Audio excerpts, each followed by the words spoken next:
Hello you lovely lot, my name is Max, welcome back to my YouTube channel and another Nottingham Forest match preview where today we are discussing our upcoming match against Brighton and Hove Albion, a team recently appointing a new head coach and getting to grips with the system of Roberto De Zerbi. If you're new around here, these videos go as following. We start with an initial discussion giving some context to our opposition. We then follow that up by talking a bit more about the stats and their key players, and then talk more in depth about the tactics and what we can expect on the day from our opposition, followed by an outro including my score predictions, how I think the match is going to go. So if you enjoy this kind of stuff, don't forget to drop a like on this video, subscribe to the channel and ring that notification bell so you don't miss a single video. With that being said, let's start talking about Brighton.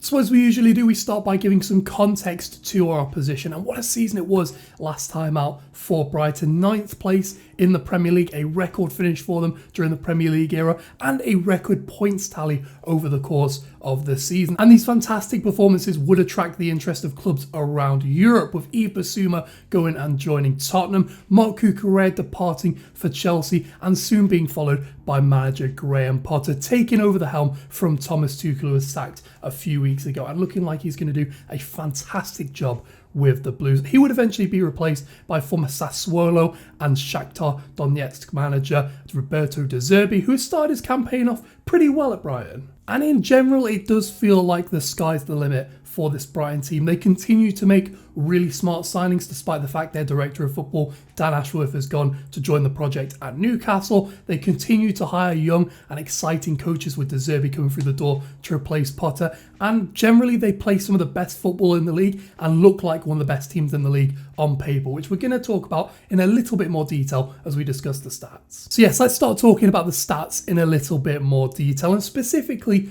Brighton's attack, which looks like one of the better attacks in the Premier League at the moment. They are 10th in the Premier League for goals scored, 6th in the league for expected goals generated, and they do this by taking around 14 shots per 90 minutes, which is the 7th best record in the Premier League. Now, I'm sure you'll agree with me, the main thing you can take away from that is the conversion from really high quality chances to not really scoring that many goals compared to the chances that they generate. And this has been an issue largely for Brighton over the course of the last 3 or 4 seasons. And you do feel like a half-decent striker would be able to tuck some of them chances away. And it is more of a case of finishing the chances rather than generating the chances, like we've talked about with Wolves and Aston Villa in recent weeks. This is the team that generate, like I say, the 7th most shots per 90 minutes. They rank really well for proximity to goal of their shots. Their expected goals is also very high. It's their conversion rate where they really struggle, just 8%, one of the lowest in the Premier League. But yeah, like I said, it does feel like if they had a half-decent goal scorer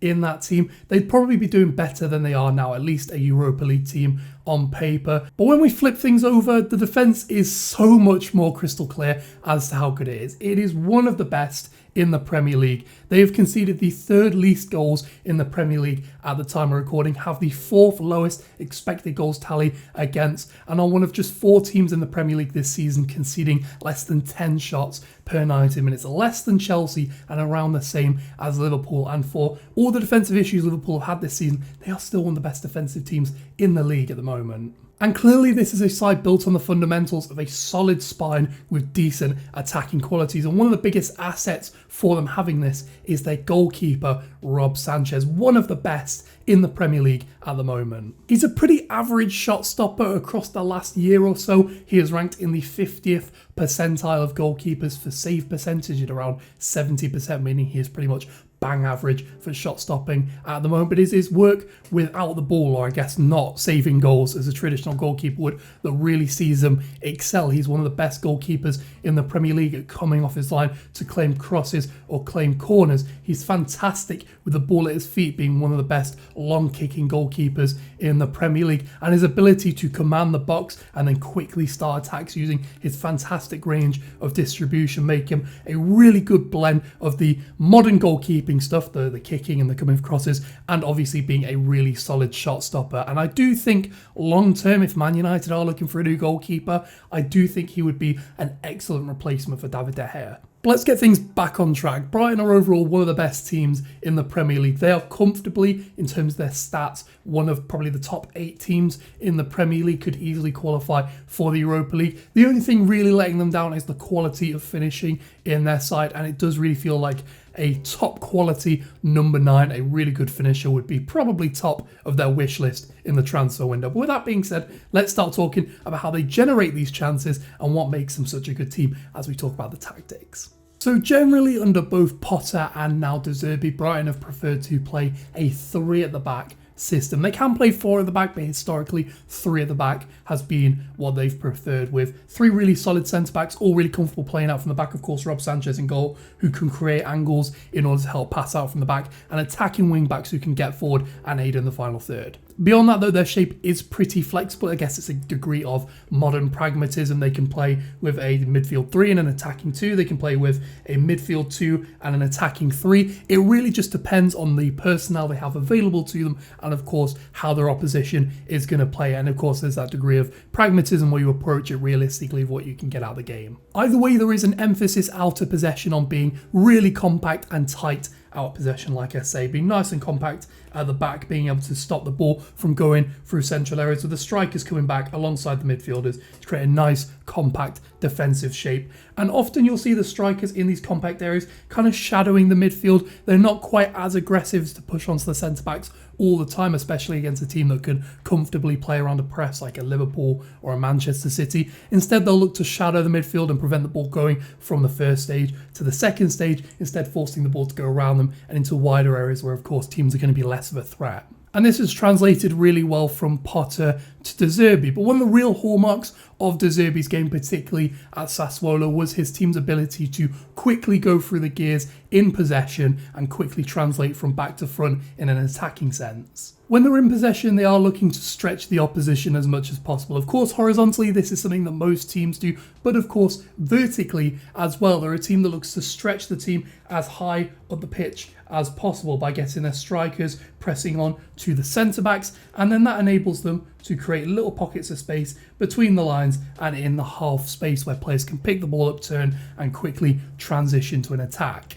And I mentioned earlier the ability of De Zerbi's teams historically to sort of go through the gears quite quickly. And what I mean is they'll very comfortably play the ball around the back using their back 3, which will invite oppositions to press onto them coming out of their shape in order to try and regain possession. And what Brighton can quickly do then is shift things around, up the tempo, and quickly look for a ball to break the first line of the press. And all of a sudden you've got, say in this situation here, potentially 5 on 5 or 5 on 4 in an attacking sense, where you've quickly played the ball around the back, up the tempo of the passing, and played through that first line of the press, which then puts you in line with their midfield as you go forward into the final third. And I would say that this was the main difference between Potter and De Zerbi as coaches, although they are quite similar in a lot of their styles. One thing that's majorly different is De Zerbi is a coach who is maybe willing to take those risks, a little bit more gung-ho. You might see that Brighton are not necessarily as strong defensively in the next couple of seasons under De Zerbi, but might score more goals and sort of bring things back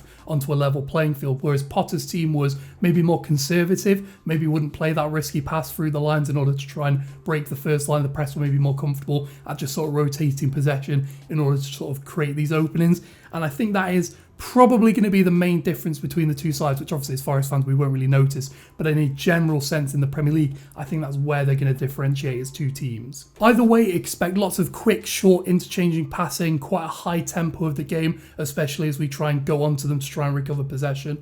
And of course, a team that is going to be very dominant in and around our box. They're going to create a lot of chances, and it's going to be down to Dean Henderson to have probably one of the games of his life in order for us to get a point, maybe even out of this game. And of course, I do think that Forest are probably going to struggle in this match. Brighton are a very good team. I would say outside of Man City, probably going to be the toughest team we will have faced up to this stage this season, barring maybe Newcastle as well. They're a team who are very good at recycling possession, very good on the ball, very good off the ball, and create a huge amount of chances. I think we're going to be relying on their forward players to have a bit of a dud to keep the scoreline as low as possible. However, our lack of pressing intensity could actually work in our favour. As you can see in the red, we've gone for more of that 4 at the back shape in recent matches, and we've tended to sit in quite a deep defensive shape, particularly in the first two phases of our team, where our attacking players may be looking to try and win the ball back. But generally the midfield and the defence are quite passive in trying to hold a nice compact shape. And I would say one of Brighton's biggest weaknesses is particularly against teams that are compact and reserved. They do struggle sometimes to break these sorts of teams down. And I do think that could maybe work out in our favour, where we're not engaging them in the midfield or the defence quite as much and just sort of leaving our front three players to try and press and try and maybe look for a loose ball. Either way, when we do win the ball back, we need to be much more efficient on the counter-attack. There have been many issues for Forest this season, let's be honest. But one of the biggest ones for me has been how wasteful we've been on the counter-attack, when we've had options to really quite aggressively break through the lines and go through each phase of play into the final third, and we've just slow play down in order to bring other players into the team. This is the kind of game where we need Brennan and Gibbs-White, assuming that they're starting, to be absolutely on their game, sharp as attack, and looking to quickly and aggressively get through the lines, winning the ball from deep and getting into these high and wide aggressive areas. And of course, whoever plays up front, whether that's Taiwo or Dennis or maybe even both, that needs to be a player who needs to finish their chances, not waste any opportunities. And that could maybe be the opportunity for Dennis. I think he's been a much more ruthless forward, or seems to be a much more ruthless forward than potentially Taiwo. Okay then, so in terms of the scoreline, I'm really torn on this one. I genuinely have no idea which way it's going to go. I'm going to say a 1-1 draw. I'm going to be optimistic because I do think our performances have improved in recent weeks. So I'm going to go for either a 1-1 draw or a 0-0 draw. I think it's going to be a low scoring game. I think defensively we've actually been a lot better in the last couple of weeks. It's not really much to improve on considering how bad we had been previous to that. Specifically against Aston Villa, really limited them to getting good opportunities. Other than the penalty for Wolves, I can't remember them having too many really high quality opportunities. I think it's a good opportunity for us to maybe keep a clean sheet. Obviously we're away from home, so I think it's going to be difficult, but I'm going to go for a 1-1 or maybe a 0-0 draw against Brighton. Of course though, let me know what you think your scoreline is going to be in the comment section down below, and your general thoughts on both this Brighton team and our recent performances for Nottingham Forest. And whilst you're down there, don't forget to drop a like on this video, subscribe to the channel and ring the notification bell so you don't miss a single match preview. I've got some interesting ideas coming out in the next few weeks, specifically themed around the World Cup, so stay tuned for those. And of course, if you have any ideas for content, let me know in the comment section down below. With that being said, thank you very much for watching. Enjoy the game if you're making the long trek down there. Hope it goes well for you. I will catch you later.